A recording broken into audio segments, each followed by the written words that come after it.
이제 악마는 좀 디테일에 있다고요. 맞습니다. 1년이 됐지 않았습니까? 우리가 12.3을 겪은 지. 저도 오늘 갑자기 문득 그 약간의 트라우마가 막 이제 생기는 것 같더라고요. 네. 한창 제가 이제 이 추위에 계속 나갔던 때가 떠오르면서 맞습니다. 몸적으로 심적으로 힘들었던 그게 저도 모르게 떠올려졌는데, 그때 온 국민이 진짜 불면증에 시달리고 온 국민이 막 뭐 우울증에 시달리고 그랬던 시기이지 않았습니까? 자, 그런데 이 부분을 좀 디테일하게 짚어볼까 합니다. 어떤 거냐면 박안수 전 육군 참모총장이 있습니다. 12.3 비상계엄 당시에 계엄 사령관을 맡았습니다. 그래서 포고령 1호가 박안수 전 총장 명의로 발동이 됐습니다. 그런데 최근 이 박안수 전 총장이 전역을 했습니다. 민간인의 신분이 된 거죠. 그래서 군사법원이 아니라 박안수 전 총장의 주소지에 따라 소규모 지역법원인 논산지원에서 이 사건을 맡게 됐습니다. 자, 이제 민간인의 신분으로 내란 관련된 재판을 받게 되는 건데요. 이 사건의 공소를 유지하는 건 이제 검찰 몫이 됐습니다. 그래서 그 관할 검찰청인 대전지검 논산지청이 내란 수사에 관여하지 않았으니까 물어봤습니다. 내란 특검에 이거 어떻게 할 거냐, 공소 유지 계획을 물었습니다. 그랬더니 이제 내란 특검이 어제 입장을 내놨습니다. 박지영 특검보가 브리핑에서 전체적인 증거 관계나 공소 유지를 위해서는 사건을 넘겨받을 수밖에 없다. 그러니까 내란 특검이 넘겨받겠다라는 이야기를 했는데요. 다만 이걸 이첩받기 위해서는 준비 절차가 필요하다. 법원에서 준비 절차가 완료가 되면 특검이 당연히 이첩을 받아서 공소 유지를 해 나갈 것이다. 그러면서 이제 박안수 전 육군 참모총장 말고도 또 박헌수 전 국방부 조사본부장도 있고, 또 지금 이제 뭐 민간인의 신분이 될 사람들도 좀 있나 봅니다. 맞습니다. 예, 그래서 이 모든 사건을 특검이 넘겨받게 될 것이다라는 게 이제 내란 특검의 입장입니다. 여기까지. 네. 그리고 이제 저희가 아침에 이제 그 이 건과 관련해서 김경호 변호사님이 본인의 페이스북에 글도 올린 게 있고 해서 전화 연결을 좀 해볼까 하는데 다른 방송 인터뷰가 좀 있는 관계로 그 인터뷰가 끝나는 대로 저한테 전화를 주시기로 했는데 이게 전화가 방송 중에 올지 안 올지는 잘 모르겠습니다. 일단은 이 상황만 좀 전해드리고 우리 내란 특별 재판 프로그램을 맡고 있는 구성은 작가의 의견을 좀 들어보도록 하겠습니다. 일단 그 박안수 전 계엄사령관 같은 경우에는 육군 참모총장이었죠. 그리고 지금 이 당시에 지금 사실 군사법원에 기소가 되어 있는 사람들이 거진 이제 거의 뭐 3스타, 뭐 4스타 뭐 이런 정도로 이제 가장 이제 그 가장 고참이면서 전역 얼마 앞두지 않은 그 마지막 그 군인의 명예를 그 따위로 이제 팔아먹은 짓을 이제 하게 된 거예요. 그러나 이게 이제 단순히 이제 재판을 처리한다고 해서 이 박안수 그 전 계엄사령관 같은 경우에는 단순히 뭐 징계라든지 이런 것들이 있는 게 아니라 그래도 이제 어떤 그 재판 절차가 마무리될 때까지 이게 뭐 그 어떤 임기라든지 이런 것들이 남아 있었으면은 이런 사태가 발생하지 않았을 텐데 아마도 이 그 육군 참모총장이라는 임기를 그 마치면서 즉시 이제 전역을 해야 되는 그 군 인사법 관련한 이런 내용들 때문에 자동 민간인 신분이 된 겁니다. 그리고 특히나 이제 이 부분들은 사실 그 지금 내란 특검에서 당시 그 특수본, 검찰 특수본, 그 박세현 고검장이 이제 주도해서 이제 만들었던 그 검찰 특수본이 그 내란을 굉장히 그 허투루 이제 수사를 하면서 그때 어떻게 했냐면 김용현도 이제 거의 보호하다시피 했고요. 검찰이 당시 고검에서 이렇게 그 특수본을 차리면서 내란 특검을 계속 그 한덕수는 이제 방해하던 시기였고요. 이 시기 때 사실상 얼렁뚱땅해서 그냥 바로 그냥 군 검찰에 기소해서 넘겨버렸어요. 그러니까 내란 특검이 시행되고 이런 것들이 있다고 한다면 그 수사 내용들이라든지 이런 부분들을 잘 준비해서 사실상 이 공유를 해가면서 이런 것들을 했었다면은 이렇게 논산지청이라는 거는 논산지원인 겁니다. 논산지원인 겁니다. 이런 부분들은 뭐냐면 그 작은 소규모 일반 법원인 거예요. 그러니까 중앙지검이 아니라 예를 들면 인천지방법원의 부천지원 뭐 이런 느낌인 거죠. 거기서 내란범 계엄사령관을 지금 재판을 한다는 거예요. 근데 군 검찰에서도 사실상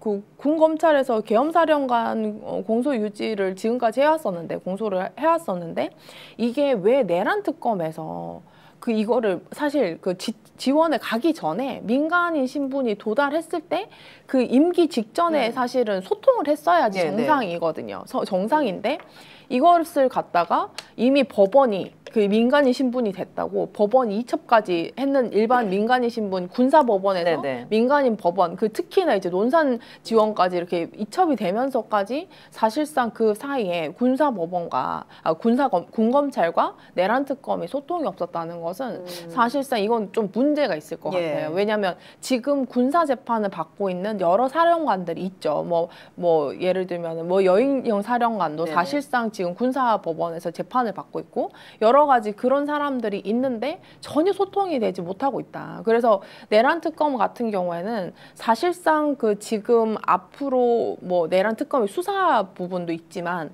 공소 유지나 이런 것들도 통일성 있게 이것을 끌고 가야 되는 거거든요. 그래서 지금부터라도 계엄사령관 박안수의 사건 외에도 지금 군 검찰이 지금 진행하고 있는 내란 관련 사건들은 전부 다 한번 전부 검토를 해서 사실상 그러니까 태스크포스를 이제 차려서 군인들에 대한 이제 수사나 어떤 추가적인 어떤 뭐 그 법원 조치 이런 것들을 좀 처음부터 다시 살펴볼 필요가 있다. 그렇습니다. 그러게요. 안 그래도 김경호 변호사님의 페이스북을 보다 보니까 국가의 명운을 흔든 반란 혐의자를 시골에 소규모 지원해서 다루겠다는 그 발상 자체가 사법정의에 대한 모독이다. 이제 이런 부분도 찾아볼 수 있고. 제가 강조했던 것이 논산 지원이라는 게 차라리 대전 그 검찰 그러니까 대전 법원이면 본 법원이었으면 이런 느낌도 안 줬을 거예요. 근데 논산 지원이면은 거의 소액 사건, 민사 사건 뭐 이런 거 그리고 뭐 음주운전 사건 뭐 이 정도 수준에서 사실은 재판이 되는데 그것도 계엄사령관 아닙니까? 그래서 이제 기가 막힌 일이죠. 그 부분을 지적을 하면서 이 재판 공전의 책임을 어떻게 질 것이냐 이제 이게 빌공짜를 써서 이 공전의 책임을 어떻게 질 것이냐라는 부분과 함께 해법을 제시했습니다. 내란특검법 제7조에 보면 이첩 요구권이라는 게 있는데요. 특검은 이 권한을 발동을 해서 즉각 김용현이 재판을 받고 있는 서울중앙지법으로 박안수 사건을 끌고 와야 된다. 이런 주장을 하고 있습니다. 그래서 말씀드렸듯이 단순히 박안수 사건 관련만 아니라 이미 지금 진행이 되고 있던 이제 진행되고 있던 여러 이제 사령관들 뭐 방첩사령관부터 여러 가지 이제 전작사령관 뭐 여러 가지 사령관들의 어떤 재판들도 사실상 검찰이 이제 특검에서 내란 특검에서 이첩을 먼저 선제적으로 요구를 해야 될 필요가 있다. 그게 이제 제일 중요하고 사실 지금 뭐 내란 계엄버스에서 뭐 근신 10일이었다가 결국은 준장에서 령으로 강등했던 그분도 결국은 지금 어떤 부분들이 있냐면 사실 그 전역을 앞두고 있어서 그런 조치가 이제 자기들끼리 안맘이 이뤄졌던 거거든요. 그래서 지금 이 내란의 지금 내란 수뇌부들 군의 경우에는 거의 전역 앞두고 이제 재판이 끝날 때쯤 거의 다 전역을 끝나는 부분이 있다. 그래서 제가 봤을 때는 그 내란 특별재판부를 만드는 지금 국회 차원에서도 이런 경우에 이제 내란 특검이 뭐 2차 특검이 이제 발효를 하든지 혹은 이제 뭐 내란 특별재판부를 하면서도 군사 재판이랑 이제 그 병합을 할 수 있다라든지 뭐 여러 가지 것들을 좀 입체적으로 살펴봐서 추가적인 입법 논의를 할 필요도 있을 것 같습니다. 박안수 전 계엄사령관이 전역을 하면서 이제 민간인 신분으로 아주 작은 논산 지원에서 이제 재판을 받게 된다라는 소식을 전해드린 바가 있거든요. 조은석 특검 쪽에서는 이거 당연히 특검에서 이첩을 받을 것이다라는 그러니까 공소 유지를 할 것이다라는 취지의 입장도 밝힌 바가 있는데 이 건과 관련해서 혹시 하시고 싶은 이야기 있으십니까? 당연히 이 사건 기록이나 기록의 양이나 또 이 사건은 윤석열로 인한 그 뿌리에서부터 시작됐기 때문에 전혀 다른 논산 지원에서 재판한다는 것은 어불성설이고 그러면은 박안수는 군인이었어요. 그렇죠. 그러면 서울중앙지방법원이 전속 관할이 돼야 되고 그러면 어디에 지금 같이 재판을 해야 되냐면 바로 김용현이에요. 김용현 쪽에서 그 서울중앙지방법원 김용현이 국방부 장관이었을 때 지시를 바로 박안수한테 지시를 했기 때문에 박한수의 진실을 정말 제대로 파악하고 싶다면 바로 김용현하고 같이 재판을 받게 해야 하는데 그러면 어떤 현상이 벌어지냐면 김용현은 당시에 국방부 장관이었고 예. 그리고 박한수는 계엄사령관이었는데 예. 그 지시를 받고 바로 우리가 TV에서 봤던 국회에 총기를 든 군인들이 무장한 채로 국회의 권능, 국회의 헌법적 기능을 네. 무력화시키려고 했어요. 네.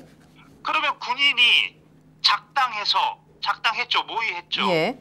그래서 지금 총기를 휴대하고 내란을 일으켰어요. 그러면 군형법 5조의 반란이에요. 그래서 지금 박한수는 딱 예. 반란이에요. 반란. 그 말씀을 안 그래도 해주셔서 군형법상 반란죄를 적용할 수 있는데 이게 이제 그냥 저는 이제 법조인이 아니니까요. 법률가가 아니니까 박한수가 전역을 해서 민간인이 되면 여전히 반란죄 적용을 받을 수 있는 겁니까? 그 적용 여부는 행위시의 법을 적용하기 때문에 네. 그 행위시에는 군인이었잖아요. 네네.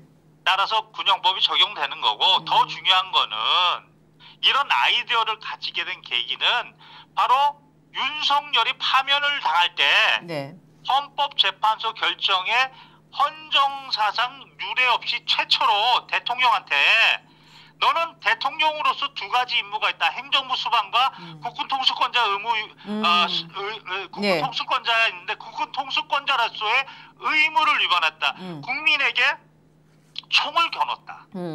최초예요. 예. 그러면 이 이야기는 무슨 말이냐면 죄송합니다. 아, 예. 흥분하셨어요. 예. 네, 윤석열도 대통령이지만 헌법에 충성 의무가 있다는 거예요. 예. 그 충성 의무를 위반했다는 거예요. 대통령부터. 그러면 당연히 예. 충성 의무에 위반한 대통령이 그 밑에 김용현, 박한수한테 명령 내린 건 다 헌법의 충성 의무 위반이잖아요. 예. 군에서 반란을 처벌하는 이유는 바로 이러한 적법하지 않은 헌법이 예정하고 있는 군 질서, 군 지휘 질서를 물랑케 하는 걸 처벌하는 걸 목적으로, 개혁죄인을 처벌하는 걸 목적으로 하는 거예요. 자, 그러면 따라서, 말씀하십시오. 따라서 예. 윤석열은 반란 수괴예요. 제가 그 질문을 지금 드리고 싶은데 지금 이제 내란 수괴로 재판을 받고 있는 상황인데 군형법상 반란 수괴로 가게 되면 이건 법적으로 사형밖에 없는 걸로 알고 있습니다. 제가 알고 있기로. 군형법 5조 1호 예. 반란 수괴는 사형. 그냥 일반 형법 87조 내란 예. 1호 내란 수괴는 사형 또는 무기징역. 이거는 바로 박세현이가 제가 처음부터 비판했는데 박세현이가 대통령의 지위는 하나는 행정부 수반으로서 바로 이상민 행안부 장관을 통해서 경찰을 동원했던 내란도 있고 또 하나는 대통령으로서 국군 통수권자로서 당시 김용현 국방부 장관을 통해서 군인들을 총기 휴대한 군인들을 동원한 반란도 있고 두 가지가 다 있는 거예요. 예. 이거를 흡수관계로 보면 그냥 반란 수괴로 볼 수 있고 만약에 반란 수괴가 자신 없다면 그러나 검사로서 정의에 불탄다면 주의적으로 반란 수괴로 기소하고 만약에 이게 받아들여지지 않으면 예비적으로 내란 수괴로 기소한다. 이런 모습을 보여야 되는 거예요. 그 지금에 와서 공소장을 변경할 수도 있습니까, 이게? 당연하죠. 내란과 반란은 기본적 사실관계가 똑같아요. 헌법기관의 권능을 무력화시킨 거예요. 폭동을 일으켜서. 예. 그거를 군인이 총 들고 나가면 반란이에요. 따라서 기본적 사실관계가 동일하기 때문에 네. 내란특검법의 7조 강력한 권한이 있어요. 그냥 이첩해. 그러면 다 이첩시킬 수 있어요. 예. 조은석 특검이 지금이라도 군사법원에 있는 사건 이첩해. 그럼 다 이첩할 수 있다고요. 서울중앙지방법원에. 그리고 19조 1항 이거 아주 중요한 권한인데 일반 법원의 재판권하고 군사법원 재판권은 엄격하게 구별됐고 이게 흐트러지면 무효인데 재판이. 근데 둘 다 모은 다음에 그냥 일반 법원 재판권으로 재판해 라는 19조 1항을 둔 거예요. 예. 엄청난 권한이에요. 따라서 지금 군사법원에 있는 지금 뭐 이진우, 뭐 곽종근, 네네. 여인영 그 소송을 다 서울중앙지방법원 김용현이 또 저기 윤석열 여기 다 모아버리면 이진건 같은 판사는 이거 군인이 총 들고 나갔네? 반란인데? 얘네들 그 내란 임무 종사자에서 중요 임무 종사자에서 반란 중요 임무 종사자로 공성 변경하세요. 이런 의견을 냈고 그러면 따라서 윤석열은 내란 수계에서 반란 수계로 공성 변경하세요. 이렇게 나온다고요. 이징환 같은 판사라면. 예. 근거가 지금 이렇게 명백하니까. 네네. 뭐 확실한 게 이게 딱딱 정리를 해주시니까 이 안 그래도 윤석열 재판 때문에 스트레스 많이 받는데 이제 군 형법상 반란수계로 명명이 되면 사형이라는 선고를 받을 수도 있다고 하니 그 부분이 좀 더 국민들에게 다가가지 않을까 싶긴 합니다. 국민들의 이 반란수계는 예. 윤석열은 권한으로 반란수계고 위에 있는 그림자 반란수계가 노상원이고 예. 현장에서 설친 반란수계가 김용현이고 예. 그 부의원을 움직이게 한 부의제어 김건희가 바로 지시자고 예. 이 네 명이 다 저는 반란수계 공동정범이다.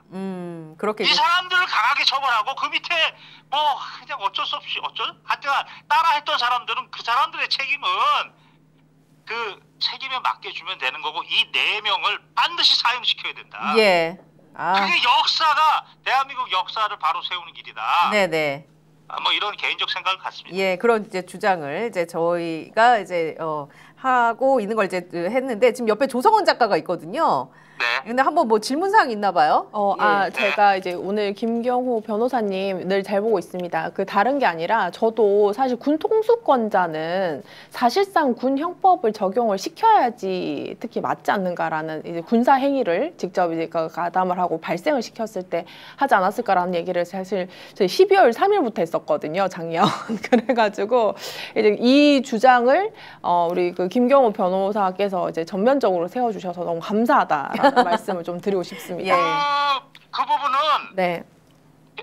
형법과 그 다음에 대법원 판결로 넉넉하게 지지가 되고 예전에 윤석열이가 김관진을 기소한 사건이 있어요. 네네. 댓글 사건에서 맞습니다. 김관진은 예. 민간인이었고 그 움직인 군인들이었는데 얘네들은 군인은 군형법 94조에 정치관여죄 군형법 적용이에요. 그런데 이제 문제가 됐던 게 김관진은 이제 군인이 아니지 않냐. 국방부 장관. 군형법이 적용이 안 되거든요. 일반 민간인은 정치관여죄 처벌 안 받아요. 예. 그런데 지시한 사람인데 이때 형법 33조 신분 없는 자와 신분 있는 자가 있는데 신분 없는 자가 군인 아닌 자가 군인한테 지시했다. 그럼 너도 공동정범이다. 라고 대법원 판결이 2020도 15105 윤석열이 만든 판결이에요. 그거 윤석열이한테 그대로 적용해야죠. 맞습니다. 예. 역사의 정의죠. 윤석열이 만든 거 윤석열이한테 적용해서 넌 반란수계다 이렇게 나가야죠. 네, 알겠습니다, 변호사님. 그리고 이제 또 한 가지 좀 다른 사건인데 여쭤보고 싶은 게 있어서 연결된 김에 좀 여쭤보겠습니다. 그러세요? 예, 쿠팡에서 3,370만 건에 달하는 고객 정보가 이제 개인 정보가 무단으로 유출이 되면서 법적 대응을 막 하는 이제 이용자들이 많이 늘고 있는데 이거 집단 소송도 준비 중이시라고요? 지금 토요일 날 예. MBC 8시 뉴스 보다가 이거는 심각하다라고 해서 모집을 했는데 벌써 6,500명이 넘어갔어요. 저도 비슷한데? 페북 보고 이제 모집한다는 걸 보고 저도 신청해야겠다 생각을 했는데 자, 네. 법조인이 보시기에 쿠팡 개인정보 유출 사건 핵심은 어떤 겁니까? 일단 역대로 뭐 KT나 뭐 SKT, 네. 인터파크 이런 이제 개인정보 유출 사건이 있었는데 너무 다른 게 예. 이거는 단순히 개인정보 뭐 성명, 전화번호 이런 것도 중요하지만 예. 이게 지금 공동 현관에 비밀번호가 그렇죠. 유출됐어요. 예. 2차 피해가 우려되고 있는 상황입니다. 그리고 그 구매 내력이 뭐 5건 이상이 지금 예. 개인 사생활, 이 사람의 건강, 이 사람의 기호, 취미 이런 게 다 노출이 됐어요. 예. 그래서 이게 보이스피싱이나 스미싱에 그대로 노출돼 있다. 그래서 이 내용이 심각하고 또 하나는 규모가 이건 역대급이에요. 예. 3,400 거짓말했잖아요. 네. 6월 24일 맞습니다. 날 예. 처음에 해외 IP가 거기 접속이 됐는데 그거를 총체적 부실이죠. 5개월 동안 그걸 방치하고 있다가 11월 18일 날 웹메일로 협박받고 자기가 발견한 것도 아니고 협박받고 나서 거짓말했잖아요. 4,700명이라고. 맞습니다. 네. 그래놓고 11월 29일 날 3,370만 명 규모가 역대급이고 또 하나는 중과실이에요. 중과실. 중과실. 예. 중과실. 지금 5개월 동안 해외 IP가 들어왔는데 이게 누가 이런 짓거리를 했느냐? 내부 직원, 그것도 인증 시스템 개발자가 서명키를 가지고 있다는 거잖아요. 네. 그 재직 중에는 사용할 수 있지만 퇴직하면 이 서명키를 갱신하거나 제거해야죠. 그렇죠. 5년에서 10년 동안 유효기간 길게 해놓고 그게 지금 유출돼가지고 서명키가 유출돼서 해외 IP가 들어와서 지금 이게 접촉하고 있는데 개인정보보호법 29조에 따르면 이 정보보호 조치의 가장 중요한 게 뭐냐면 내부 관리 계획이 있어야 되고 주기적으로 관리 계획이 없는 거죠. 방치하고 있었죠. 또 하나는 정보 접속 기록을 보관하고 있어야 돼. 이것만 보관하고 있어도 5개월 전부터 해외 IP가 지금 접속 두고 있는데 이거를 지금 보관하고 있었으면 분석하고 있었으면 막을 수 있었죠. 이거는 총체적 분실이에요.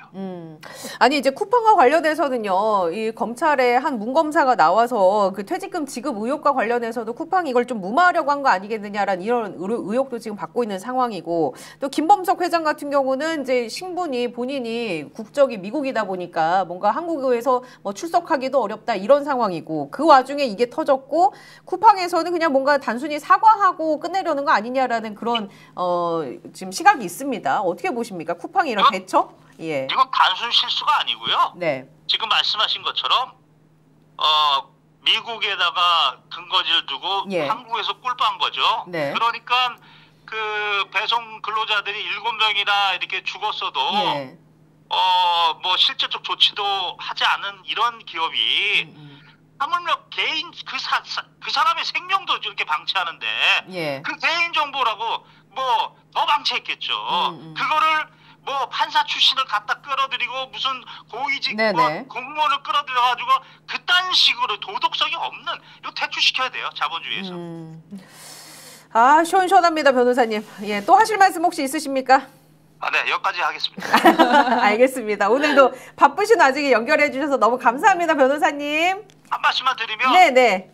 조은석 특검 그 국민이 만들어준 내란 및 외환 특검법으로 7조 강력한 권한, 이첩 요구권 싹 다 군사법원 사건 이첩해서 그래서 서울중앙지방법원에 싹 다 모아서 그래서 재판을 진행해라. 그러면 그냥 반란 제가 드러난다. 이거 우리 국민들 다 알고 있다. 이제 더 이상 잔머리 쓰지 말라. 이 말을 해주고 싶습니다. 알겠습니다 변호사님. 감사했습니다 오늘. 네. 12.3 내란 발생 1년을 앞두고 있습니다. 우리 사회 내란 세력 척결을 위해서 얼마나 이 진보했을까요? 어제 더불어민주당 정청래 대표가 3대 특검에 대해서 미진한 부분은 한 군데 몰아서 공정하고 객관적으로 진실을 밝히기 위한 2차 종합특검을 검토해야 할 시점이다라고 이야기를 했습니다. 어제 저희도 다룬 바가 있었는데요. 2차 특검을 출범시키는 것도 매우 중요합니다. 하나의 또 다른 축이 존재하는데 이게 바로 사법부입니다. 사법부 앞에만 가면 영장이 줄줄이 기각되는 소식 지켜봐 왔던 것도 사실입니다. 얼마나 답답하셨습니까? 그래서 내란특별재판부를 도입하자는 얘기가 나왔었는데 조금 주춤했었죠. 그런데 이제 다시 힘을 얻고 있습니다. 더불어민주당이 내란전담 재판부를 1, 2심 모두 적용을 시키고 내란 혐의에 대해서는 별도의 영장 전담 판사를 배치하기로 하는 그런 내용을 담은 내란특별법을 어제 소위원회, 법사위 소위원회에서 처리를 했는데요. 관련 내용을 양지열 변호사와 전화로 더 자세하게 좀 이야기를 나눠보도록 하겠습니다. 네, 안녕하세요. 양지열 변호사님. 네, 반갑습니다. 오랜만에 뵙습니다. 네네네. 네, 아니 그 내란 재판부 그 계속 얘기가 나왔었는데 이제 좀 구체성을 띠는 것 같아서요. 좀 여쭤보려고 전화드렸습니다. 네네. 예, 일단 이 취지는 어떤 취지에서 만들어지는 거죠? 많은 분들이 공감하실 텐데 지금 내란이지 않습니까? 이 재판부를 새로 만든다는 것부터. 그런데 지금의 서울중앙지방법원에서 이루어지고 있는 재판이 과연 내란이라고 하는 것을 다루는 재판이 맞느냐라는 의구심이 들게 하는 일들이 종종 있었잖아요. 그렇습니다. 자주 있었습니다. 그렇습니다. 네, 대표적으로 뭐 지기현 부장판사가 진행하고 있는 내란 재판 같은 경우 그게 무슨 토크쇼도 아닌 것이 맞습니다. 뭐 변호인들이 정말 법정을 더럽힌다고밖에 말할 수 없는 그런 일들이 벌어져 왔기 때문에 못 믿겠다. 그리고 또 한편으로는요, 지금 뭐 그 재판부뿐 다른 재판부도 일반 사건하고 이 내란 관련 사건들을 같이 진행을 하고 있어요. 이게 참 어처구니없는 일이죠. 내란이라는 걸 생각을 하면. 아니 근데 원래는 그 네. 조이대가 그랬던가요? 천대엽이 그랬던가요? 아마 제 기억엔 천대엽 법원 행정처장이 그랬던 것 같은데 일반 사건은 좀 빼겠다라고 얘기하지 않았습니까? 처음에 그런 식으로 얘기를 했고 나중에 이제 예. 논란이 되니까 뭐 좀 보강해서 재판부에 판사를 한 사람 더 붙여서 일반 사건은 그쪽에서 더 처리를 하도록 하겠다. 예. 이런 식으로 이 입장을 좀 밝히긴 했는데요. 네네. 부족하죠, 사실. 그리고 이제 좀 전담 재판부가 있어야 네. 관련 사건들을 총괄해서 그러니까 좀 더 넓은 범위에서 이해를 높여가면서 뭐 증인도 겹칠 것이고 당장 피고인들도 겹칠 텐데 이걸 다 뿔뿔이 찢어놓는 것 자체가 좀 말이 안 되는 그런 부분도 있거든요. 예예. 그래서 이제 그런 취지에서 만들어지면 사실 국민들의 요구는 좀 빨리 서둘렀어야 되는 거 아니냐 이런 얘기도 있긴 하거든요. 예. 언제쯤 설치가 될까요, 이게 가시적으로? 글쎄요, 아무래도 지금 이제 법사위 소위를 통과한 거예요. 네. 그럼 뭐 법사위 전체를 통과를 하고 또 본회의 상정을 하고 뭐 어쩌면 국민의힘 쪽에서 이걸 또 필리버스터를 하겠다라고 나설 네. 수도 있고 그래서 그래도 빨라도 다음해로 내년으로 넘어가지 않을까 싶습니다. 예, 현실적으로. 이걸 제가 여쭤본 이유는 내년으로 넘어가게 되면 일단 윤석열 같은 경우는 구속기한 만료 시점이 1월 18일로 제가 알고 있습니다. 네네네. 예, 그렇게 되면 내란 재판부에서 재판을 받는 게 아니라 지금의 직위원 재판부에서 1심까지는 받는 건지 아니면 이걸 내란 재판부가 설치가 되면 이관을 받을 수 있는 건지 좀 헷갈리는 지점이 있습니다. 일반인이 봤을 때는. 그거는 이제 예. 현재 이제 그 구상 중인 법안에는 설령 진행 중인 사건이라고 할지라도 변론이 완전히 종결되지 않았다. 그러면 이제 내란 전담 재판부로 옮길 수 있도록 하고 있는데 네. 직위원 재판부에서 1월 말쯤에는 끝내겠다라는 입장을 이미 밝혔지 않습니까? 네네. 변론을. 그렇게 변론이 끝나면 이제 직위원 부장판사 쪽에서 선고까지 하는 거고요. 그 전에 법이 시행이 될 경우에는 이걸 옮겨올 수는 있는데 과연 그렇게 됐을 때는 사실 이게 적절한지에 관한 논의가 다시 일어날 수 있어요. 왜냐면 다시 해야 되는 거죠, 변론을. 다시 처음부터. 사실 이제 그건 갱신 절차를 거친다고 하는데 예. 이거를 그렇다고 증인들을 다시 다 부거나 그런 건 아니고요. 네. 그동안 진행해왔던 재판을 판사가 와서 하루 이틀에 그걸 다 볼 수는 없잖아요. 그렇죠. 그러니까 그 내용들을 다 되짚어보고 본인이 판단할 부분 혹시 또 본인이 부족하다고 생각되는 부분이 있다라면 또 다시 또 변론을 제기해야 돼서 이어갈 수도 있기 때문에 그런 절차가 통상 일반적인 사건이라도 한두 달씩 걸리거든요. 예. 네, 그러니까 오히려 물론 이제 제가 드리는 말씀은 이제 직위원 부장판사에 대한 국민적인 믿음이 워낙 떨어져 있기 네네. 때문에 그렇게 시간이 더 걸리더라도 직위원 부장판사에게 맡길 수 없다는 분들도 계시겠지만 이제 원론적으로 시간은 더 오래 걸릴 수밖에 없다라는 말씀을 드리는 겁니다. 그러면 이제 2심부터는 윤석열이 내란 전담 재판부에서 재판을 받을 확률이 지금으로선 가장 높겠군요. 확률적으로만 본다고 하면. 네, 그렇습니다. 네. 그러면 이제 그 구속기한 만료 이거는 걱정 안 해도 되는 게 구속기간을 최대 1년으로 연장을 했더라고요. 이번에 담긴 법안의 내용이 보니까. 그게 법이 되려면 법의 시행을 아마 송금하지는 않기 때문에 새로운 구속영장을 청구한 것부터 그렇게 될 것으로 보이고요. 지금 이미 그 이적죄와 관련된 재판부 쪽에 특검에서 추가 구속을 신청을 해놓은 상황입니다. 그거는 이제 36부에서 진행을 하고 있고 오는 23일까지 추가 구속 여부를 결정을 한다고 했기 때문에 이제 그 법과는 별개로 윤석열에 대한 신병 확보는 더 이루어질 겁니다. 이것과는 그러니까 내란 특별법과 그러니까 내란 특별 재판부 법과는 별도로 이미 이제 추가로 신청된 건이 있기 때문에 풀려날 거를 걱정할 필요는 없고.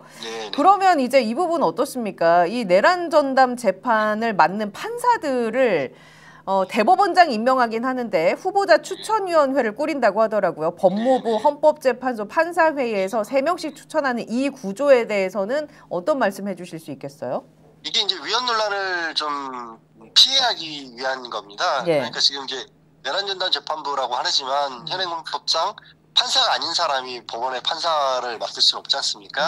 그러다 보니까 결국에는 이제 판사들 중에서 그래도 어느 정도 뭐 중립성이라든가 공정성을 기대할 수 있는 분들을 고르겠다라는 게 후보자 추천위원회를 거치는 방법인 거고 근데 판사를 누가 고르는지를 가지고도 논란이 있을 수 있는데 결국 그래요. 이게 뭐 판사라는 직업의 특성상 일반 세평이라든가 이런 거에 의존하기가 굉장히 어렵지 않습니까? 예. 객관적인 그동안의 재판 자료라든가 아니면 뭐 인사기록이라든가 이런 것들을 통해서 추천을 할 수밖에 없기 때문에 바깥에서 들어가서 판사들을 고를 수도 없고 예. 현실적으로 그다음에 또 설령 그게 가능하다고 할지라도 그렇게 할 경우에는 또 사법부의 독립이라는 그런 부분에 대한 논란이 있을 수 있지 않습니까? 예. 그래서 이제 애초에 이 범법쪽이라고 할 수 있는 법무부라든가 헌법재판소 판사위 이렇게 결정을 한 겁니다.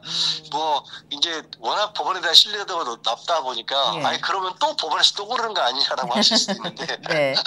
현실적으로 지금 뭐 어쩔 수 없는. 그래서 처음에는 이제 국회에서 추천하는 방안도 논의했지만 말씀드린 위헌 시비를 피하기 위해서 뺀 거죠. 그거는 뺐다고 하더군요. 네네네. 예, 그러면 이제 이 부분도 좀 여쭤볼까 하는데 제가 또 눈여겨봤던 부분 중에 하나는 이번에 이제 내란과 엮여 있는 이 범죄를 저지른 사람들에 대해서는 가명, 사면이 없는 걸 추진한다고 하더라고요. 이 부분은 당연히 국민들의 어떤 그 감정을 좀 대변해 줄 수 있는 조항이 아닐까 이런 생각도 들긴 합니다. 근데 이건 이제 권고적 효력밖에 없을 것 같아요. 아, 그래요? 예. 사면 자체는 대통령의 고유 권한이거든요. 헌법이 인정하고 있는 권한인데 이거를 대통령에게 무조건 사면하지 못하게 만들어버리면 예. 그럼 바로 위헌이 될 소지가 있는 아하, 거예요. 예. 예. 근데 그러다 보니까 그렇다 할지라도 이제 법에 이렇게까지 만들어 놓은 부분을 만약에 어차피 이재명 대통령 예. 임기 중에 뭐 사면 논의가 이루어질 가능성은 저는 거의 없다고 보고 다음 대통령이 누가 맡든지 간에 법적으로 이렇게까지 만들어 놓은 부분을 게다가 또 내란과 관련된 범죄에 대해서 사면을 한다는 건 어느 대통령이 돼도 굉장히 큰 정치적 부담으로 느낄 수밖에 없을 것이기 때문에 그게 아무 의미가 없다 이렇게 보기는 어렵죠. 예. 법 왜곡죄는 이건 어떤 겁니까? 이거를 이번에 그 내용에 넣었던데요. 네. 예. 근데 지금 이제 우리가 법이라는 이름으로 너무나 엉뚱하게 특히 검찰의 수사 과정에서 법을 뭐 잘못 왜곡해서 적용을 한다거나 억지로 끼워 맞춘다든가 이런 어떤 시도들이 좀 많이 보였잖아요. 그 대표적인 예가 직위원이 시간 계산해서 풀어준 그거 아니겠습니까? 네, 그런 부분이 대표적으로 꼽힐 수가 있겠죠. 그래서 이 부분도 범죄로 지금 좀 봐야겠다. 근데 이게 사실 법리를 어떻게 따질 것이냐가 굉장히 뭐 쉬운 일은 아니기 때문에 과연 이게 가능할까 뭐 이렇게 좀 회의적인 시각도 있을 수가 있지만 이미 뭐 유럽 같은 데서는 많이 도입이 돼 있고요. 그리고 뭐 유럽은 사실은 이제 법원이나 그 검찰에 대한 탄핵도 뭐 그 아주 뭐 적극적으로 오히려 치러지고 있는 거고. 네. 그리고 이게 직권남용이라고 하는 묘한 어마어마한 뭐랄까 어떤 것이 과연 범죄인지로 판단하기도 어려운 가장 어려운 수사에서 사실 이전까지 한 10여 년 전까지만 또 사물화되다시피 한 그런 조항 외에는 법원이나 검찰에 대해서 우리가 견제할 수 있는 수단 자체가 없었거든요. 네네. 그래서 이런 것들이 공적 책임을 검찰이나 법원에 대해서 공적 책임을 명확히 하는 그런 어떤 제도적 장치 그리고 이게 있는 것과 없는 거는 굉장히 차이가 날 수밖에 없어요. 문서화돼서 남아 있으면 조항이 있으면 아무래도 조심할 수밖에 없겠죠. 그럼요. 예. 그래서 이제 동시에 그걸 이제 공수처의 권한을 넓히는 일과 함께 같이 가겠다라고 하는 거거든요. 네네. 이게 법이 있다는 것만으로도 이제 사법 불신을 막는데 굉장히 좀 도움이 좀 되지 않을까 싶습니다. 알겠습니다. 오늘 양절 변호사님 바쁜 와중에 이렇게 연결해 주셔서 너무 감사드리고요. 예. 네. 또 모시도록 하겠습니다. 오늘 감사했습니다. 네. 자, 지금까지 양지열 변호사와 함께 내란 재판부와 관련된 법률안이 이제 민주당이 좀 주축이 돼서 법사위 소위원회를 통과를 했기 때문에 그와 관련된 이야기를 나눠봤고요. 이번에는 오늘 이제 이야기 나눌 손님을 모셔서 이야기를 한번 나눠보도록 하겠습니다. 우리의 은자매 조성은 작가님과 함께합니다. 안녕하십니까? 안녕하세요, 조성은입니다. 네, 매번 이렇게 다소곳하게 인사하는 조성은 작가님. 네. 원래 실제는 다소곳한 편입니까? 제가 뭐 그 기분에 따라서 근데 이제 그 아무래도 그 이제 계엄이 일주기이지 않습니까? 내일. 그렇죠. 그러다 보니까 그 전에는 약간 그 이유 알 수 없는 분노 때문에라도 약간 하이퍼가 됐는데 점점 약간 좀 정리하는 또 연말이기도 하고 이래서 본의 아니게 조금 다소곳한 모습을 보이는 것 같습니다. 네네, 알겠습니다. 자, 저희가 이제 내란 재판부 이야기를 앞서서 양지열 변호사랑 나눠봤고 혹시 뭐 이것과 관련해서 첨언하실 거 있으십니까? 제가 이제 또 내란 특별 재판부 프로그램을 맡고 임태훈 군인권센터 소장님과 같이 하고 있지 않습니까?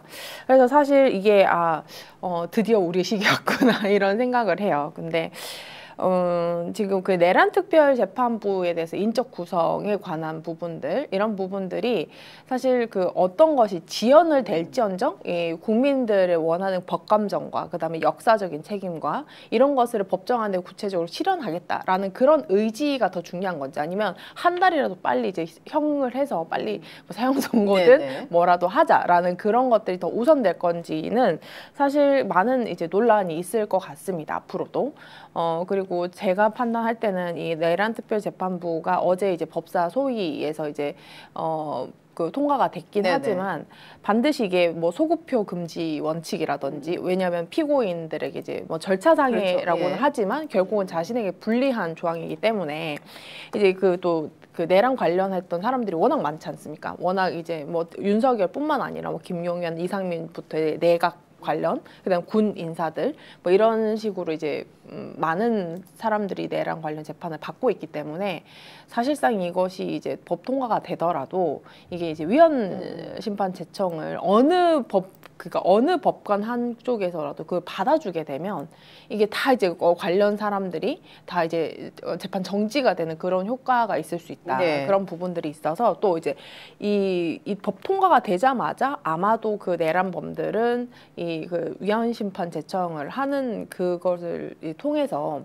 아예 판사회의라든지 인사위원회를 아예 구성하는 것 자체를 방해할 가능성이 매우 높아요. 그러니까 위헌성 시비를 계속 붙을 가능성이 높다. 네, 그렇죠.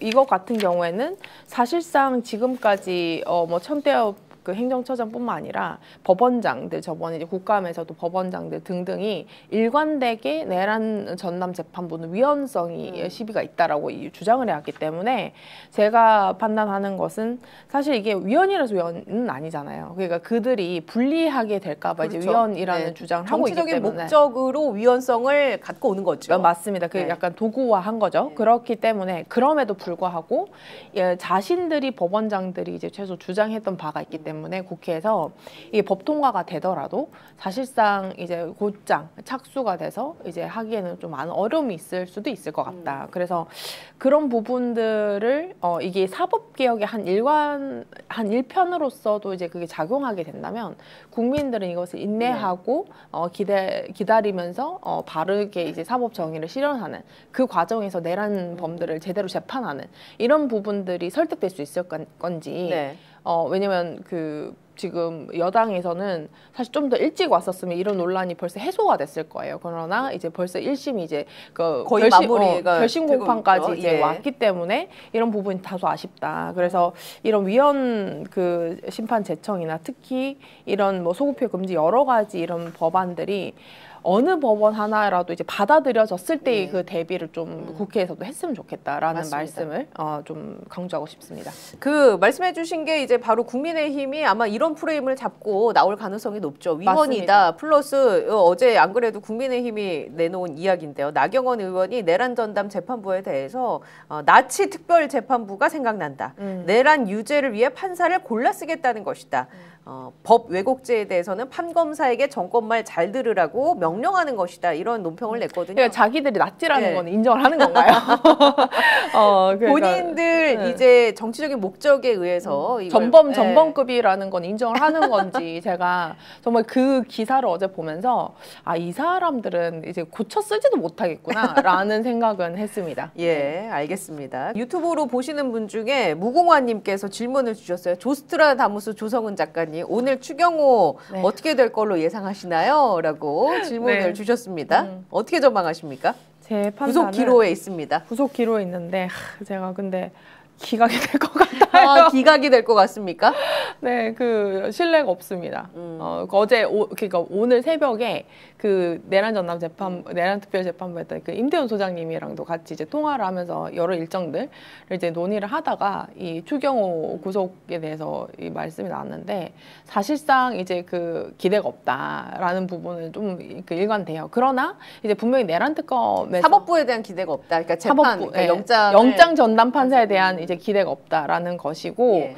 사실 그 내란 특검이 이제 확보했던 발언들은 기가 막힌 발언들이죠. 그러나 이제 그 계엄을 잘 됐어야 됐는데 뭐 이런 것부터 시작해서 심지어는 그 국민의힘 의원들도 밖에선 저러고 싸우지만 정작 특검 가서는 막 그 뭐 자기가 네. 이제 그 추경호에게 이제 굉장히 불리한 진술을 많이 했던 것 같습니다. 그러나 이것을 국회의원이랍시고 체포 동의안을 176표로 이제 동의를 했음에도 불구하고 이것을 기각을 할까? 근데 그들의 지금까지의 어떤 행동들을 비춰봤을 때는 기각을 할 것 같고. 그럼 기각을 할 때 사유를 뭘로 들 것 같습니까? 도주 우려 없음. 주거지 일정한 도주 우려 없음. 뭐 위법성에 대한 인식에 뭐 그런 또 다툼의 여지가 있다. 우리가 이미 다 썼지 않습니까? 법조인도 아닌 저희가 다 알 정도의 그런 법리를 내서니까요. 그래서 일단 굉장히 우려가 있습니다. 우려가 있어서 지금 이제 조성훈 작가가 이렇게 그 전체적인 이야기를 해 주었는데요. 그걸 조금 더 디테일하게 조금 살펴보도록 하겠습니다. 자, 조은석 내란 특검이 추경호 의원과 관련해서요. 이런 취지의 발언을 확보를 했습니다. 그러니까 추경호 국민의힘 의원이 비상계엄 보름 뒤 12월 19일에요. 계엄이 잘 됐으면 좋았을 걸. 이란 취지의 발언을 했다는 국회 직원의 진술을 확보를 했습니다. 자, 추경호는 몇 번 여러분도 이제 들으셔서 아시겠지만 불법 계엄 있었을 때 윤석열 지시를 받고 국회 계엄 해제 표결을 방해했다라는 의혹을 받고 있죠. 자, 이 발언이 공개가 되니까 추경호 전 원내대표는 나는 그런 취지의 발언을 한 사실이 없다. 허위의 음해성 내용이다라고 이제 반박을 하고 나선 상황입니다. 자, 지난해 12월 19일 오후 6시쯤에요. 추경호 전 의원이 엘리베이터에서 한 지인을 만났습니다.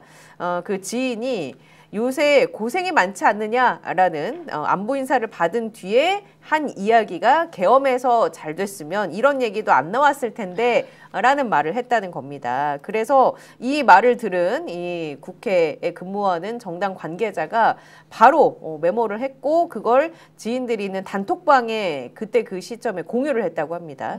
그래서 제가 봤을 때는 이 단톡을 통해서 지인들에게 증거를 남겼다는 것 자체가 조작이거나 허위의 가능성은 좀 낮아 보이고요. 증거로서 신뢰성도 확보할 만한 측면이 있고 자, 이거 아주 똑똑한 대처라고 저는 생각을 하는데 네. 그러면 이제 추경호 의원은 지금 이제 부인하고 있는 상황이지 않습니까? 이제 본인이 생각했을 때 이 부인을 해야 얻는 게 많다라고 생각하니까 이제 부인을 하는 거겠죠? 그러니까 사실 그 어떤 그게 녹음했으면 더 좋았을 텐데. 근데 그거를 예측을 할 수는 없었을 테니. 그리고 근데 이제 그 아마도 제가 판단할 때는 그 CCTV를 확보할 수 있으면 좋겠다. 왜냐면 저도 그 생각했습니다. 시간이 특정이 됐잖아요. 특정이 됐고 그다음에 그 같은 공간에서 있었다고 하면 훨씬 더 이제 그러나 이거 같은 경우에는 이제 엘리베이터 이제 계엄 보름 후 계엄 잘 됐으면 좋았을 거. 이 시기가 언제였을 거냐면 윤석열 탄핵 직후였을 겁니다. 12월 14일에 윤석열이 탄핵이 됐으니까. 14일날 탄핵이 됐으니까 이제 대략 한 17일 전후로 이제 이 발언했다고 하는데, 그러니까 이 사람들에 대해서는 심리적으로 그냥 평범하게 했던 소리다라고도 할 수 있어요. 근데 이것이 곧장 이제 추경호 원내대표가 뭐 계엄의 그 계엄 표결 당시에 했던 그것과는 이제 연결성은 조금 떨어질 수는 있다. 그러나 굉장히 이 계엄이 잘 됐으면 좋겠다. 이제 방해를 하거나 해제를 하기에는 어떤 의지가 없었다라는 것을 간접적으로 이제 밝힐 수는 있는 정황일 겁니다. 근데 결국은 저는 이제 그 이번에 입증하는 구속을 하는 지금 실질 심사를 하고 있는데 그 실질 심사에서 소명할 수 있는 그 내용들은 뭐 그런 이제 부차적인 것보다는 결국 그날 전후로 윤석열과 뭐 정무수석과 대통령실과의 통화 내용, 홍철호와 통화를 했었죠. 네, 그리고 그 김상욱 의원이 어젠가요 이제 그 나와서 그 의원들에게 대통령과 이제 뭐 윤석열과 뭐 정무수석과 여러 이제 그 이 대통령실과의 통화를 긴밀하게 했음에도 불구하고 그 해제 표결 전후로 전혀 그 하지 않았다, 그 얘기를 공유해주지 않았다, 어떤 상황인지 그런 부분들을 좀 더 강조를 하고 이제 구속 실질심사 사이에서 제출했던 그 제출되는 내용들이 어떤 것인지에 대해서는 좀 살펴볼 필요가 있을 것 같고요. 왜냐하면 그것이 결국 내란 정당이 어느 정도까지 사전에 이제 개입됐느냐도 이제 발색일 수 있는 내용들이고 결국은 이게 내란 정당 해산까지 갈 수 있는 내용들이거든요. 맞습니다. 네, 그렇기 때문에 우려가 됩니다. 분명히 우려가 있는데 지금 뭐 박성재도 심지어는 저런 것까지 했는데 2번 영장 기각이 나왔지 않습니까? 그렇기 때문에 저는 이제 추경호 당시 원내대표고 사실 그 지금에서의 야당의 어떤 중진 의원을 그냥 뭐 이 정도로 그 심지어는 그 안가 가수 별짓다 했던 그 박성재도 무너졌는데 추경호 원내대표의 표결 불참으로 이제 그 적극적으로 해야 하나 그 영장 판사가 그 정도 영장 판사가 누구냐면 수원지법 3인방 이정재 부장판사가 심리를 그렇습니다. 합니다. 그래서 더 걱정이 되는 것도 사실입니다. 맞습니다. 제가 그 주말에만 주말 그 당직 판사만 했어도 저는 아마도 그 하지 않았을까라는 그런 생각을 했는데 그 지금 영장 전담 판사가 우리 수원 3인방이 이정재 갖고 왔기 때문에 제가 판단했을 때는 조금 더 네거티브하다라는 생각을 합니다. 근데 제발 좀 구속됐으면 좋겠어요. 아니 근데 이제 이런 상황에서 추경호 경우에는 지금 대구시장에 대한 이야기가 막 나오나 보더라고요. 대구시장과 관련한 기사를 제가 좀 보기는 했는데 지금 그 기사에 따르면 옥중 출마라도 하라고 주변에서 권유를 하고 있다. 지금 저런 발언을 하고 있습니다. 아직까지도 정신을 못 차린 거 아니겠느냐. 지금 구속영장 실질심사를 앞두고 있는 마당인데요. 제가 판단할 때는 그런 겁니다. 이제 상식적인 판단을 할 수 있는 곳이 아닌 것 같아요. 그리고 지금 그 저는 사실 국민의힘이라고 별로 얘기를 하고 싶지 않습니다. 그 내란 정당이 어떤 지금 상태냐면 핍박을 받는 중심이 될수록 자기는 뜬다. 이런 생각을 완전 잘못된 계산인 거잖아요. 그렇죠. 근데 이것이 일반적인 것이 아니라 내란이지 않습니까? 그렇죠. 그리고 저는 정말 그 추경호 원내대표가 당시에도 우리가 기억하면 사실상 상대적으로 좀 조용한 편이었지 않습니까? 이제 그 국민의힘에서 여러 이제 워낙 그 망나니 같은 스타일들이 이제 많이 이제 포진됐고 윤석열 스타일들이 꽤 있었기 때문에 오히려 상대적으로는 좀 조용하고 차분한 스타일이라고 이제 판단을 했던 사람 중에 한 명이었는데 그럼에도 불구하고 어떻게 했느냐. 겸 잘 됐으면 좋았을 텐데. 그러니까요. 사실상 그때 이 계엄 보름 후 정도가 됐었으면은 뭐 홍장원 차장에 대한 것도 이제 그놈이 배신자라서 계엄이 실패했다라고 이제 그 국민의힘 의총에서 그런 발언들이 나왔다라는 거 아닙니까? 그러니까 이 사람들은 자신들이 저질렀던 그 짓에 대한 객관적인 상황 판단이라든지 국민들을 죽일 수 있었잖아요. 죽이려고 했었고 정치인에 대해서도 죽이려고 했었잖아요. 그러니까 자신들이 갖지 못한 그 권력에 대한 아쉬움만 있는 것이지 그것만 남아있기 때문에 지금도 뭐 옥중 당선? 자기들이 민주화 운동을 했습니까? 무슨 옥중 당선이에요. 그러니까 그 내란범들이 이제 옥중 당선해서 그러니까 저는 대구도요. 정말 제가 얼마 전에 대구도 이제 몇 번 갔다 왔거든요. 대구도 정신 차려야 됩니다. 저도 이제 대구 윤영기를 대구에서 보냈지만 정말 그 내란범들이 옥중 당선하는 그 대상으로 대구시장을 할 수 있다라고 얘기를 하는 것은 이 대한민국 헌정 질서의 대구가 포함이 안 되는 자신감이 있다는 거거든요. 저는 그 대구 시민들이 난리가 나야 되는 이런 발언들이에요. 근데 그 옥중 당선을 추경호 의원이 이제 그 매체에 어떤 얘기를 했냐면 내란 특검이 저를 구속시키겠다는 목표로 압박하고 있지만 내년 대구시장에 출마하려는 결심은 확고하다. 이제 이런 워딩을 남기면서 옥중 출마도 하라고 권유하는 분들이 많고 대구가 경제적으로 힘든 상황이라 시민들을 위해 큰 일을 하겠다라는 책임감을 갖고 있다. 옥중 당선돼서 무슨 큰일을 할 수가 있습니까? 옥중 당선되는 네. 된다. 그러니까 저는 그러니까 망가진 것을 좀 넘어서 저는 이 정성호 법무장관이나 법무부에서도 이런 사안들을 지금 쉽게 보면 안 된다. 근데 추경호 의원이 여론조사를 이제 영남일보가 리얼미터에 의뢰해서 했는데 대구 시민 820명을 대상으로 조사를 했는데요. 추경호 전 의원이 4위를 했습니다. 네. 예. 이진숙 전 방통위원장이 21.2%, 김부겸 전 총리가 15.6%, 주호영 의원이 8.2%, 그리고 추경호 지금 전 원내대표가 7.6%. 그러니까 이진숙 방통위원장은 선점을 했잖아요. 선점을 했지 않습니까? 그러니까 지금 거기에 올라와 있는 이름들이 얼마나 정말 불명예스러운 이름인 건지. 네네. 그래서 이제 추경호 원내대표가 구속이 안 되면은 참 이제 많은 것들이 어려워질 것 같아요. 그래서 저는 제 판단은 두 번째 치고 지금 그 사법 정의가 많이 무너졌죠. 그 사법 신뢰도가 깨지면은 국가는 사실 국민이 누굴 신뢰를 하겠습니까? 정치인보다 훨씬 더 압도적으로 신뢰도가 높았던 이제 재판부였는데 그것이 이제 무너지는 과정에서 사실 영장전담재판부가 이렇게까지 역할을 한 적이 없어요. 지난 1년 동안의 영장 부장판사들이 사실상 지난 한 10년, 15년 동안의 어떤 사법 신뢰도 훼손보다는 압도적으로 이 사람들이 더 큰 역할을 했을 겁니다.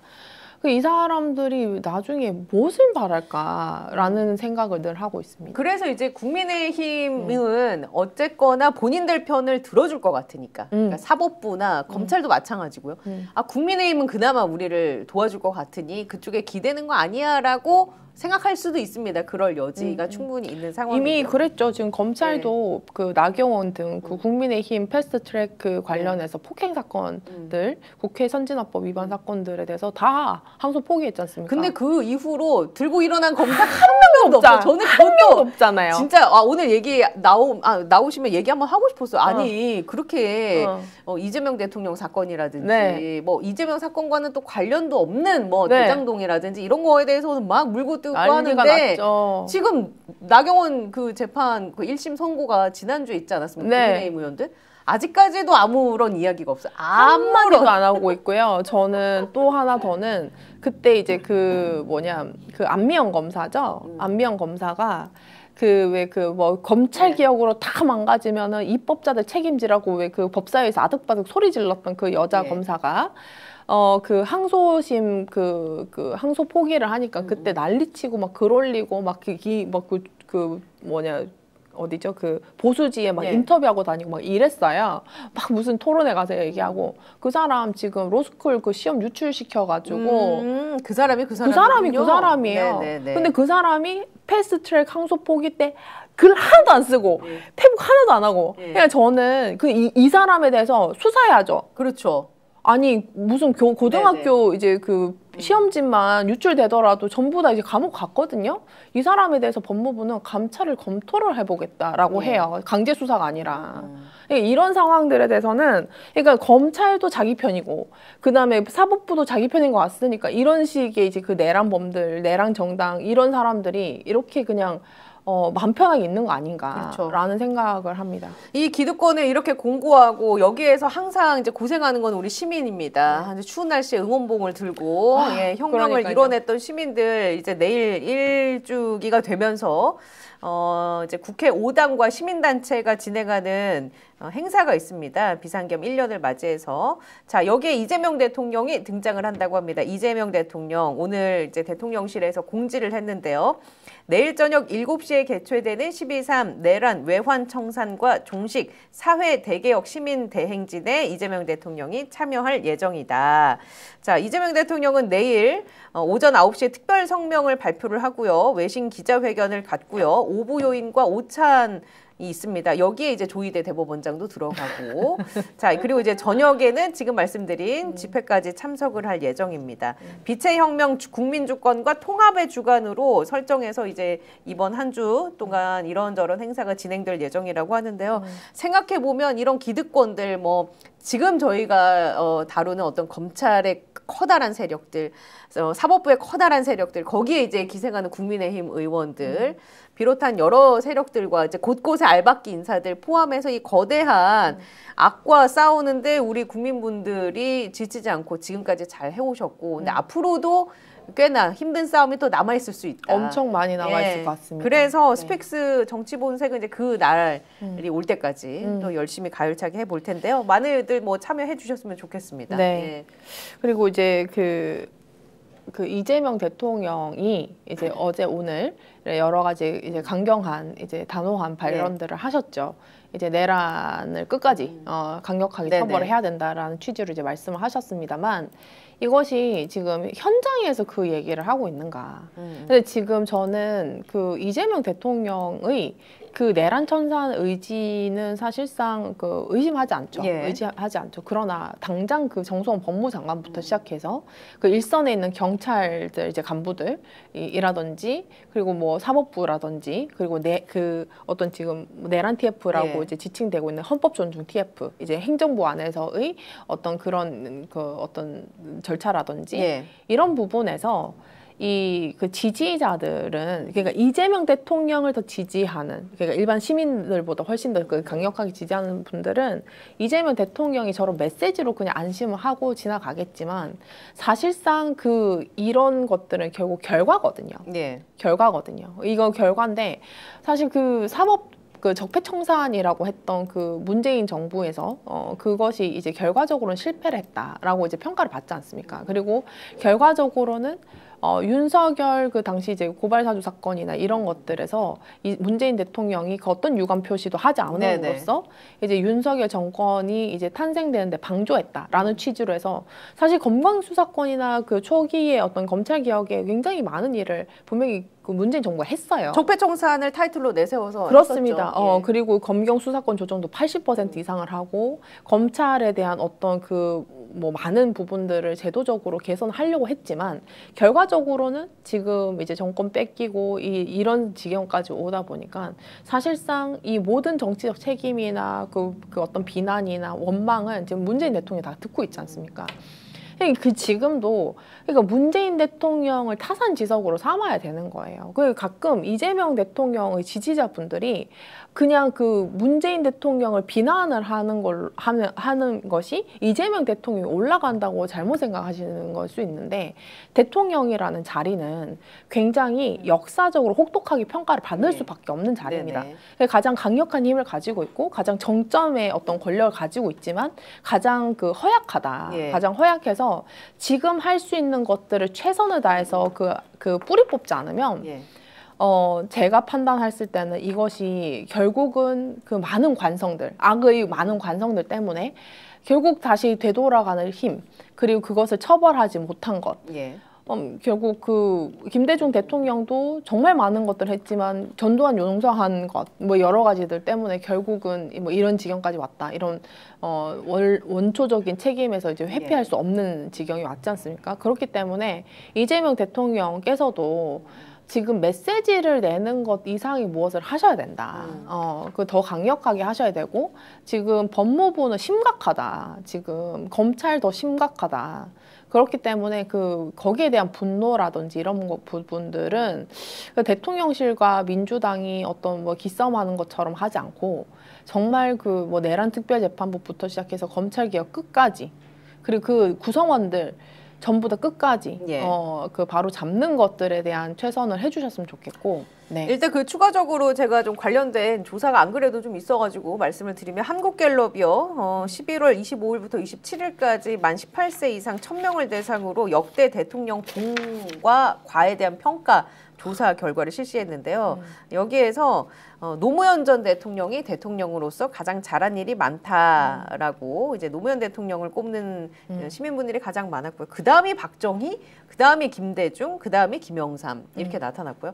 못했다 순서는 윤석열이 압도적 1위, 그리고 전두환, 박근혜, 노태우 순 이렇게 나왔습니다. 이제 근데 이명박 대통령보다 문재인 대통령이 더 낮게 평가를 받았잖아요.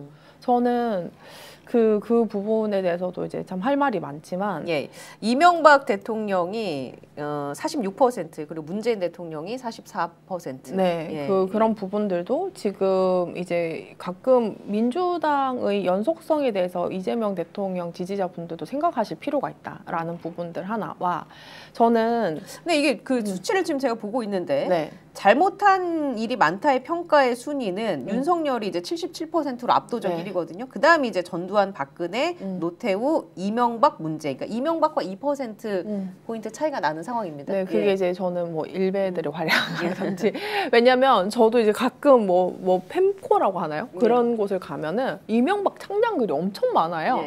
저는 지금 이거를 어떻게 판단해야 될까라는 그런 생각도 하고 있고, 지금 이제 그 문재인 정부의 어떤 뭐 공과 과는 사실상 그것을 잘 이어서 이재명 정부의 공과 과로 이제 개선을 시키고 더 이제 큰 성과를 내야 되는 그런 과정입니다. 그리고 저는 이런 거예요. 그러니까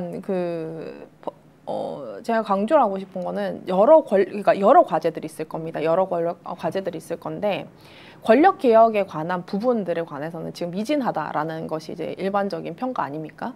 근데 그런 부분들에 있어서 제가 강조를 하고 싶은 것은, 지금 이제 약간 상태가 안 좋았던 것이 이제 그 윤석열 정권에서의 검찰은 상태가 안 좋고, 근데 그 사람들을 결국 쓰레기 오폐수로 만든 것이 정성훈 법무부 장관이다. 왜 그들에 대해서 전혀 개선할 그 기회조차 주지 않아서 그냥 방치를 해두고 있느냐라는 거고요. 하나 더는 제가 꼭 강조하고 싶은 겁니다.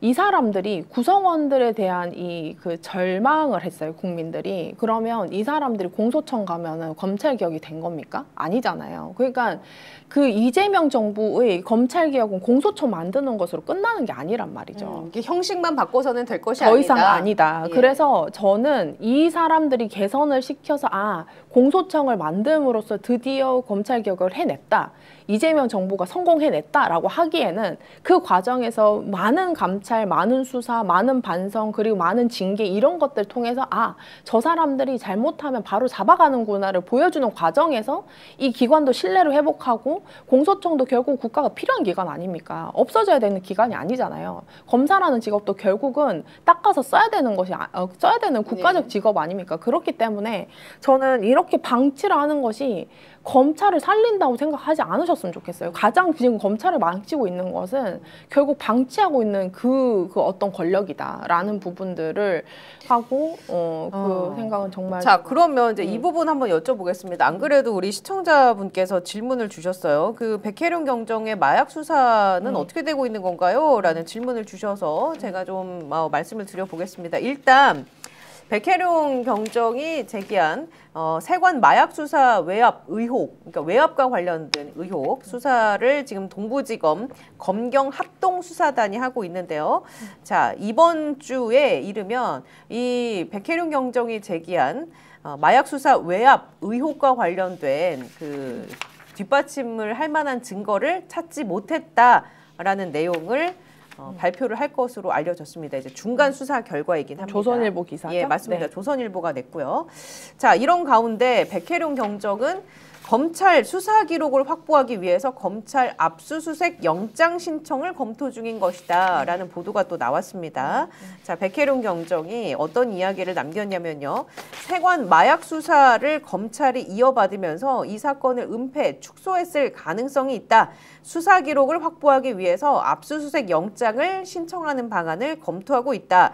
검찰이 만약에 영장을 발려할 경우에는 공수처에 수사 대상자 통보 절차를 밟는 것도 검토 중이다라는 설명을 덧붙였습니다. 자, 이 사건과 관련해서 어떤 의견을 갖고 계신지 일단 여쭤볼게요. 이런 의견들을 같이 논의를 해왔었습니다. 네. 같이 논의를 해왔었고, 저는 애초부터 그 검찰이 검사 범죄, 직권남용 범죄에 대해서 전혀 이제 수사권을 갖지 못하고 있기 때문에 그 검찰에서 특히나 이제 당시 이제 뭐 심우정이라든지 관련된 수사 검사들에 대한 수사 자체를 수사를 그 합수단에서 할 수가 없다. 아예 그 권한 자체가 없다. 이건 불법 수사다라는 부분들에 대해서 이제 공감을 했기 때문에 결국 공수처에 이첩을 해서 이제 경찰과 이제 공수처 간의 이 수사를 진행을 해야 된다라는 부분들이었고요. 그 지금 그 제가 봤을 때는 이 약간 희망사항인 것 같습니다. 뭐 가까우면은 이 뭐 이번 주 안에 예, 그 중간 수사 결과가 중간 수사 결과가 증거 없음 가닥으로 한다라는 것을 이거 이번 주에 발표하면은 임은정 검사는 큰일 나요. 어떤 측면에서 큰일이 난다라고? 예를 들면은 저번에 우리가 그 봤지 않습니까? 그 어떤 식으로 그 다 칭칭 감아가지고 4kg 이러고 이렇게 와가지고 이 사람들이 수십 번을 이제 왔다 갔다 하는데 관세청 직원들이 개입이 안 됐다라는 것은 그 현장 사진을 본 사람들은 더 의심을 하죠. 그런데 여기에서 관세청 어떤 직원들 개입 사건이 없었다. 그리고 외압이 없었다라고 이제 발표를 하게 되면 그리고 사실상 해당 검사에 대해서 수사 권한이 없는데 자기들이 임의로 수사를 했다라고 하면서 증거 없음 가닥을 내버리지 않습니까? 근데 그게 양이나 적습니까? 그렇기 때문에 지금 그 임은정 검사장이 만약에라도 저는 임은정 검사장이 정말 잘 그 수행을 하셨으면 좋겠는데 이거 지금까지 어떤 상황이었냐면 2명이 돌아갔습니다.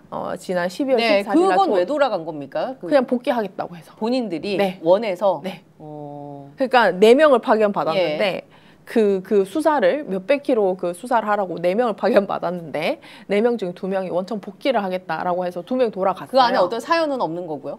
네. 왜냐하면 그동안 2주 동안 사실 그 파견하고 3주 동안에 그냥 책상 안에 앉아주고 아무것도 못했어요. 컴퓨터도 못 켰고 아무것도 못했습니다. 그러니까 자기들도 여기 파견 나와봤자 할 수 있는 수사가 없구나 해서 원청 복귀를 이제 신청을 했고 2사람은 돌아갔어요. 근데 이후에 15명까지 이제 증원을 해달라라고 했는데 딱 그 2명에 대해서만 이제 그 충원 그 신청을 받았어요. 그런 상황입니다.